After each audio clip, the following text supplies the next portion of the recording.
Olá, pessoal, hoje a gente vai falar sobre fermentações em enologia. E fermentações, assim, no plural, sim. Além daquela que a gente sabe que vinho ferve, que é de onde vem a própria fermentação, inclusive, e faz com que ele deixe de ser suco de uva e vire vinho, a gente tem diversas fermentações que podem acontecer. E é isso que nós vamos ver hoje. A primeira delas, a mais óbvia de todas, é a fermentação alcoólica. Por que a gente vê ela antes? Porque não existe vinho, e assim como qualquer outra bebida alcoólica, sem fermentação alcoólica. Leia-se que destilados também precisam da fermentação alcoólica. Afinal, para que a gente possa destilar e retirar o álcool daquela matéria-base, aquela matéria-base nada mais é do que um fermentado alcoólico. Por isso que nós temos álcool. E diga-se de passagem, é desse jeito que a gente faz praticamente todo o etanol do mundo, porque não há outra via que não esta, fermentando. A diferença, claro, é nos processos atinentes a cada caso. Aí, no caso de, por exemplo, comparando destilados, já que fermentados, né, não vão passar por destilação, comparando um whisky, um brandy, o que for, com um álcool do posto de combustível ou daquele de higienização, é que a destilação é mais cuidadosa e precisa tirar alguns compostos que são tóxicos, o que não acontece na destilação de álcool feito para né, combustível ou para limpeza. E a gente costuma ouvir dizer que a fermentação é a passagem dos açúcares em etanol, aquilo que nós chamávamos de álcool etílico, ainda podemos chamar, mas é a nomenclatura não oficial, a nomenclatura oficial de fato etanol. Isso é uma questão química, não tem a ver com o posto de combustível que trocou ali de álcool para etanol. Aí não pode ser álcool simplesmente, não, porque há diversos tipos de álcool. Esse efetivamente é o álcool de dois carbonos. Por isso, quando a gente lembra lá da química orgânica, que um carbono começava com met, era o sufixo met, dois carbonos começava com et, por isso ele chama etanol. Na realidade, isso é bastante simples. Mas, bom, se etanol vem do açúcar, qual açúcar? Por enquanto, a gente vai dizer que é glicose ou frutose, e para o nosso entendimento inicial está suficiente. Mas etanol vem do açúcar. De onde sai o açúcar e como que a gente faz aí para ter essa cadeia acontecendo? Pois bem, aí a gente precisa retornar lá para um conhecimento básico de ensino fundamental ainda, que tinha uma professora fazia aquele desenho bonitinho, a árvore parece uma couve-flor, e dizia que a planta estava lá durante o dia e fazia o quê? Absorvia gás carbônico e fazia como se fosse um processo de respiração através de água do solo. Esse processo não precisa ter chuva efetivamente para acontecer, né? Ela juntava a água do solo, o gás carbônico e gerava açúcares. E de noite ela fazia o ciclo inverso, né? Ela respirava e aí consumia açúcares e gerava inclusive gás carbônico. Mas vamos ao ciclo que nos interessa, que é o da produção de açúcar. Chama-se, não podemos esquecer, fotossíntese. Foto de luz, né, e síntese, né, de formação dos açúcares a partir desse processo, a partir da energia luminosa. Mas vejam que isso é um negócio fantástico, porque a gente tem a planta vivendo tranquila, não fala, não se mexe, está ali na sua tranquilidade. E para que ela consiga viver, ela tem que fazer fotossíntese. E no esforço de vida dela, ela faz o nosso próprio esforço de vida, porque ela sequestra gás carbônico e forma oxigênio, que é uma coisa que a gente precisa para respirar. Que o vinho também precisa, mas isso é uma conversa longa e que tem seu próprio momento, inclusive por causa da fermentação alcoólica, precisa de um pouco de oxigênio. Mas vejam que uma coisa fenomenal.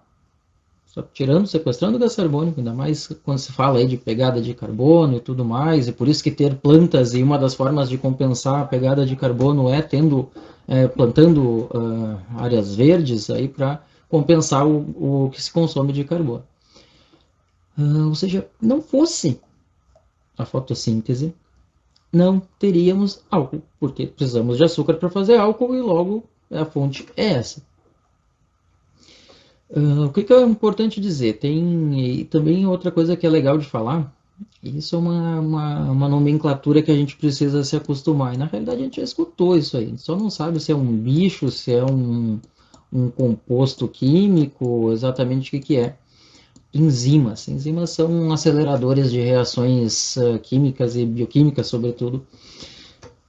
E qual que é a importância de acelerar uma reação? Fazer com que elas sejam possíveis algumas vezes e fazer com que elas sejam mais rápidas e mais efetivas. Então, tudo no metabolismo vivo inclui enzimas, que são proteínas, na realidade, não são exatamente qualquer proteína, são proteínas específicas que fazem essa ajuda, que efetivamente funcionam ali como um acelerador da própria vida à medida que metabolizam coisas extremamente importantes e chaves para a vida.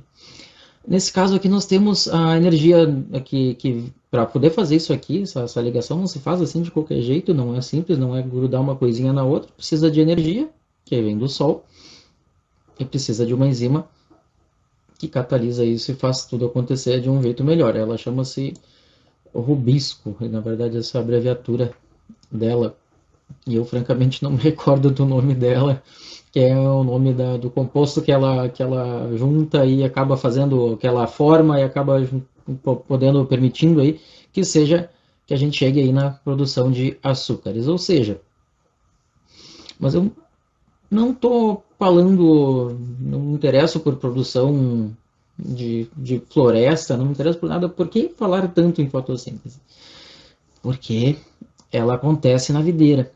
E uma das características interessantes é que lugares ensolarados dão mais açúcares. Isso é uma coisa que a gente pode deduzir na taça. À medida que a gente pega um vinho que ele tem mais álcool, a possibilidade de que ele seja de um lugar mais quente é notória. Somente quando ele tem acidez mais baixa, já que a acidez e açúcar caminham de forma inversa à medida que a uva amadurece. Então a gente precisa ter noção disso. Da mesma forma que lugares mais frios têm menos graduação alcoólica. A região dos vinhos verdes, em Portugal, que tem a maturação que não acontece tão plenamente, e é uma forma deles de fazer vinho, por isso os vinhos são bem frescos, mais ácidos e menos alcoólicos, se justifica também, e de modo inverso ao que é uma região quente, em função da fotossíntese. Assim a gente sabe que o açúcar que a gente usa para fazer a fermentação alcoólica sai da fotossíntese. E sempre tinha algum parente para perguntar quando que botava o álcool no vinho, né? Poxa, é doído até de escutar, porque na realidade não se bota, ele simplesmente se transforma do açúcar que veio lá da fotossíntese. Eu costumo dizer que a gente fala umas verdades provisórias. Eu ainda não comecei com algumas, mas às vezes a gente precisa parar num ponto e dizer, por enquanto isso é verdade, depois refinar aquilo. Então, a verdade provisória que a gente falou até agora, e aí eu explicito e começo com as verdades provisórias, é que o que acontece na fermentação alcoólica? Açúcar vira álcool etílico, etanol, gás carbônico. E vamos manter isso como uma verdade. Só que eu quero falar antes, não é disso, é disso aqui. Porque o que o açúcar faz? Ele olha e diz, faça-se o álcool, ou cansei de ser açúcar, ou quero ser álcool, é mais legal ser vida louca. Não, evidentemente as moléculas quimicamente estão ali estáveis, quietinhas, e o que acontece não é uma transformação puramente química, é uma transformação bioquímica. Por quê? Porque tem um micro-organismo, vida, né? Tem um micro-organismo envolvido. Qual é este micro-organismo? Aí, um parêntese importante antes de a gente responder. Micro-organismo era aquilo que as mães e as tias da escola ou da creche chamavam de micróbio. Isso cria um problema na nossa cabeça tremendo, porque aí a gente liga micro-organismo à doença. Pois bem, primeiro que neste exato momento, e eu não sei dizer o número, muito menos quais, mas eu devo ter muitos micro-organismos em qualquer parte do meu corpo, principalmente nas que a gente lava menos, principalmente nas que são mais úmidas, evidentemente, mas eu devo ter vários de um tipo na mão, vários outros no braço, no cabelo, que é um lugar bem diferente, deve ter vários outros. E aqui nesse ar que está me circundando, alguns devem estar circulando e, inclusive, eu estou respirando eles com uma possibilidade grande. E por que que eu estou inteiro vivo e não estou passando mal? Porque nem todos são nocivos. Mais do que nem todos ser nocivos, muitos deles são benéficos, e isso é importantíssimo de saber. Não fossem micro-organismos, nós teríamos um sistema digestivo tosco, e a forma como nós aproveitaríamos os alimentos seriam ridículas, tá? Ridículo. Então, não fosse micro-organismo e suas enzimas, e também as enzimas do nosso corpo, nós teríamos um sistema digestório ridiculamente ruim. E provavelmente teríamos grandes problemas aí com privação de vitaminas e de várias outras coisas que a gente não metabolizaria adequadamente. Mas nós não queremos falar do nosso organismo, nós queremos falar de qual que era o micro-organismo que fazia a fermentação alcoólica. E eu já circulei aqui, na realidade, são leveduras. O que é uma levedura? A levedura é uma bactéria. Não, dentro de um micro-organismo a gente tem ali tudo, tanto fungos quanto bactérias. Tá? Mas levedura não é uma bactéria. Levedura é um fungo unicelular. É importante distinguir. Tá? Bastante importante distinguir. É da mesma família dos mofos e bolores, tá? Mas não é uma bactéria. E o que, que é um fungo unicelular? De uma célula. Lembra a menor divisão possível da matéria orgânica, né, da vida. A vida se resume ao amontoado de células. A minha pele, a minha mão, tudo é um amontoado de células.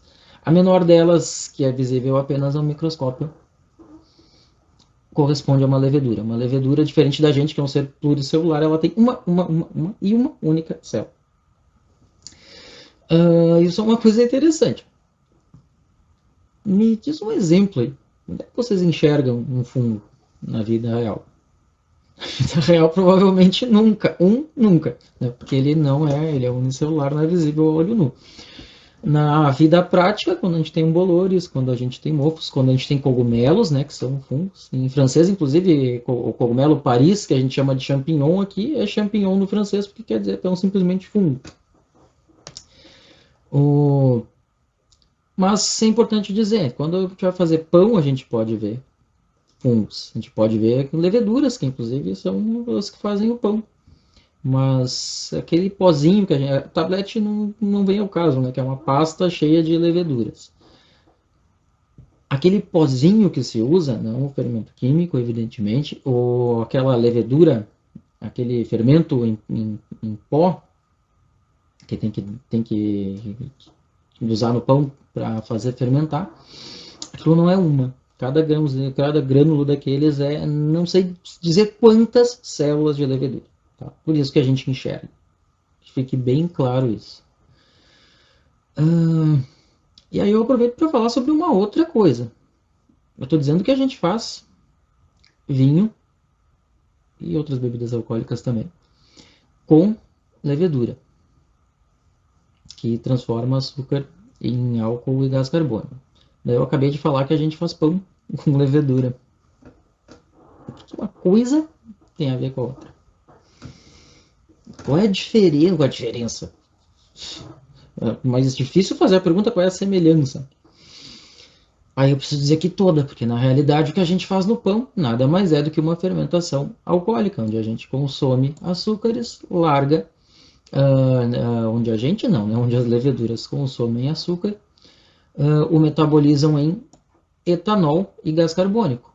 E aí não é por nada que a uva acaba, que o pão acaba inchando, crescendo. Crescer do pão é gás carbônico dispersando. Então, trouxe uma informação revolucionária. Pão é um produto alcoólico. Não, as quantidades de gás, isso é importante dizer. Que pese que, ah, grosso modo, né, mas essa conversa, a verdade provisória, 1 grama de açúcar, por enquanto também vamos deixar assim, gera metade de etanol, metade de gás carbônico praticamente, tá? Isso é uma verdade provisória. Mas eu falei sobre isso porque a gente precisa resgatar aqueles conhecimentos lá de física e química e lembrar que gases ocupam um volume imenso. Então, esse 1 grama gera 0,65 ml de etanol, 240 ml de gás carbônico.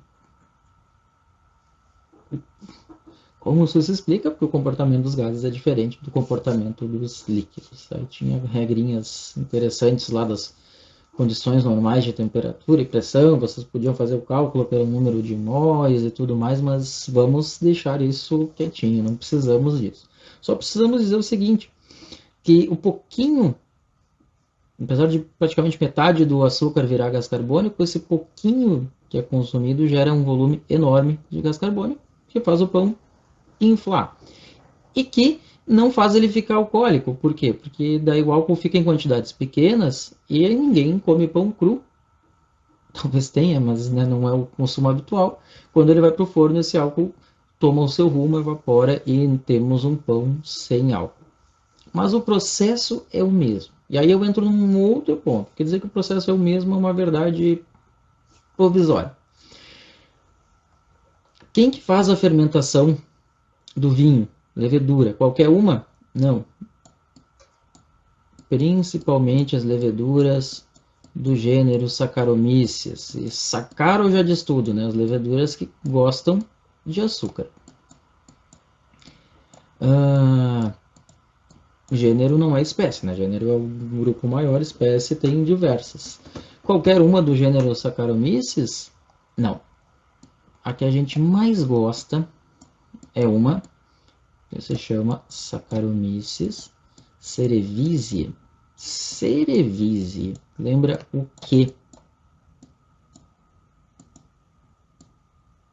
Tendo alguma imaginação, assim, né? E talvez tendo tomado algum etanol, talvez vocês falariam parecido, né? Cerveja, cerevi, cerveja. Sim, era a Saccharomyces cervejeira, vamos dizer assim. E dicas de passagem, cerveja e a levedura por extensão chama-se cerveja por causa de Ceres, né? Por causa da deusa da agricultura. Cereais chamam-se cereais por causa dela. Mas veja bem, éramos micro-organismos que faziam cerveja. A gente não vai falar sobre cerveja hoje, mas hoje a gente já sabe que não são exatamente, não precisa ser necessariamente Saccharomyces cerevisiae e várias outras Saccharomyces são importantes para fazer cerveja.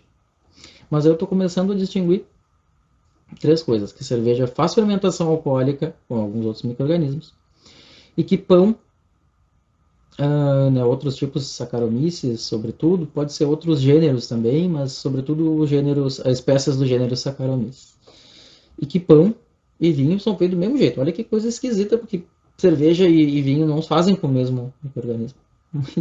E pão e cerveja fazem. Só que aí a gente tem que, mais uma vez, pensar numa verdade provisória e dizer, bom, mas o que é mesmo? O que é igual? Eu sou diferente de muitos de vocês que estão vendo, para não. Aliás, vamos ser muito claros, diferente de todos vocês. Se eu achar alguém igual a mim, algo errado aconteceu no mundo. E eu não pretendo chamar-me. Eu acho que eu não me chamo Dolly. Então, se tudo der certo, eu não vou encontrar ninguém igual a mim. Posso achar uma gêmea perfeita, que pode ser igual, pode ser. Mas isso não muda o fato de que esta pessoa, por mais que ela seja igual a mim, não é não é intimamente igual, tem uma composição genética diferente, mas é do mesmo, da minha mesmíssima espécie, Homo sapiens.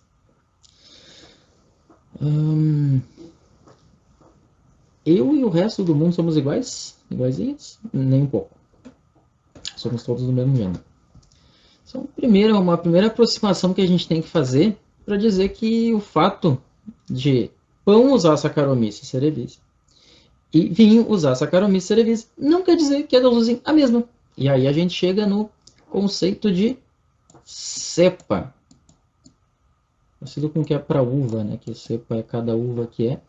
Aqui é cada tipo diferente de micro-organismo de um determinado gênero, ou mesmo de gêneros diferentes. Mas o que eu quero dizer é que, igualzinho como Cabernet Sauvignon, Merlot e Chardonnay são vitis vinífera da mesma espécie, cada uma é de um jeito, eu posso ter fermento A, Saccharomyces cerevisiae para vinho, B, Saccharomyces cerevisiae para pão. E até aí está mais ou menos tranquilo. Mas agora eu tenho que contar uma outra coisa, né? E deixar mais uma verdade provisória para trás. Que as leveduras para vinho nem todas são iguais. Por quê? Porque tem algumas cepas que fazem vinhos brancos muito melhores do que tintos, outras fazem tintos melhores que brancos, outras que conseguem fazer espumante.